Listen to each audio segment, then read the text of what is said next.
ચલો મિત્રો, જય દ્વારકાધીશ. કેમ છો બધા? મજામાં ને? જો આડે હે ને આ બટેટાની પટ્ટી પાડી અને એને આપણે નાસ્તો બનાવવાનો છે. તો નાસ્તો બનાવીએ ત્યાં સુધી તમે વિડીયોમાં બન્યા રહેજો. તે આપણે નાસ્તો બનાવીએ છીએ.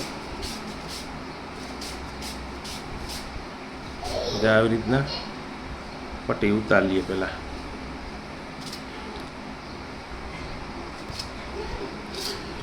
જો આવી પટ્ટી બનાવી લેવાની અને એને પછી આપણે વઘારવાની છે. અત્યારે બનીને કમ્પ્લીટ થઈ ગઈ. હજી આપણે એકાદ બે બટેટા ઓલા કરી નાખીએ ત્યાં સુધીમાં. હાલે એક બટેટું ઓલું હજી કરી નાખીએ. જો હવે આપણે હે ને આ રીતની વેફર બનાવવી છે. તો જો આ રીતના બટેટા સુધારી લીધા છે. તો એને કમ્પ્લીટ કરી અને હવે હે ને આને આપણે તળવા માટે તેલ મૂકવાનું છે. એટલે આપણે હવે તેલની તૈયારી કરીએ. ત્યાં સુધી આને જરાક સુકાવા દેવાની. જો આપણે પાણી ગરમ થઈ ગયું છે અને આને આવી રીતના નાખી દેવાની. થોડીક વાર પાણીમાં બહુ બાફવાની નથી, બહુ ઓલી નથી કરવાની, અધકેસરા જેવી કરવાની છે આપણે. ત્યાં સુધી આપણે એને પાણીમાં થોડી ગોળી થવા દઈએ. એટલે આનો જે સાર હોય ને બટેટાનો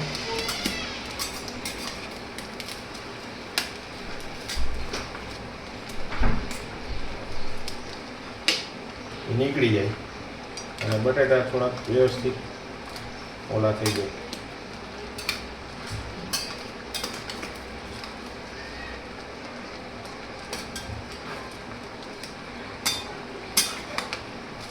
આ રીતે હે ને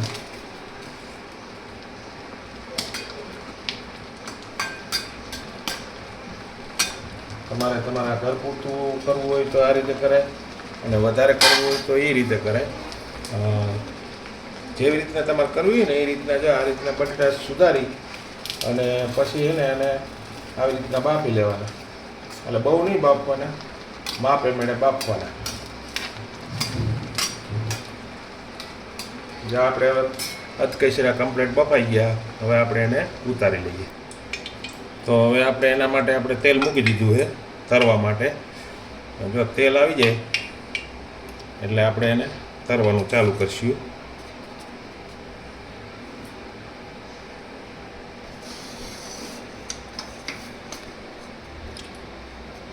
જો તેલ મૂકી દીધું. હવે આને આપણે હે ને કમ્પ્લીટ કરી લીધી છે. આ રીતના અલગ અલગ ટાઈપથી આપણે આજ વખતે અલગ ટાઈપથી વેફર બનાવી છે.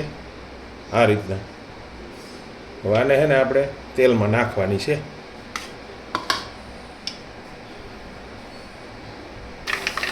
જો આ રીતના આપણે વેફરને ઓળી દીધી છે તેલમાં તળવા માટે. જો આવી રીતના તળાય, આવી રીતના પટ્ટી પાડી અને પછી આ રીતના તળવાની. એકદમ કલર બદલે ને પછી એને કાઢવાની. ત્યાં સુધી એને પાકવા દેવાની. બાલાજીની વેફર એની પાસે પાછી પડે એવી એકવાર તમે ઘરે ટ્રાય કરજો. ક્રિસ્પી એવી બને. પછી મસાલા તમારી રીતે તમારે એડ કરવાના. સાદી રાખવી તો સાદી અને મસાલા એડ કરવો હોય તો મસાલા એડ કરી દો. પછી આને તમારે કોઈ ચા ભેગું ખાવું હોય તો ચા ભેગું ખાઈ શકો. તમને અનુકૂળ આવે ને એ રીતે તમે કરી શકો.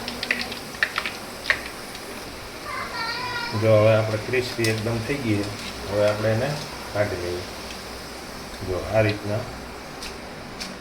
મંડીને ખખડવા. તો આ રીતે આપણે વેફર બને છે.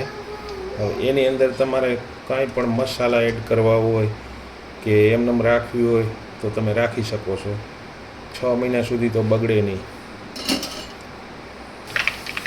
જો આ આપણી વેફર છે, જોઈ લો. થઈ જાય ને આમ ભૂકો કરબારો આ રીતે. આવી રીતના બને છે. એમાં તમારે બાલાજીની વેફર પાછી પડે એવી રીતના પછી મસાલા નાખીને એડ કરો ને એટલે તમારે વેફર બને એક નંબર એમ. જો એમાં છે ને આપણે કાલા નમક નાખી દેવાનું થોડુંક. જે આ રીતે મિક્સ કરી દેવાનું કાલા નમક. અને પછી છે ને થોડું ધાણા જીરું પાવડર નાખી દેવાનું. એટલે આમાં સ્વાદ પ્રમાણે તમે જે નાખો ને મસાલો, આ જે બાલાજીની વેફર છે ને એ પાછી પડે એમ.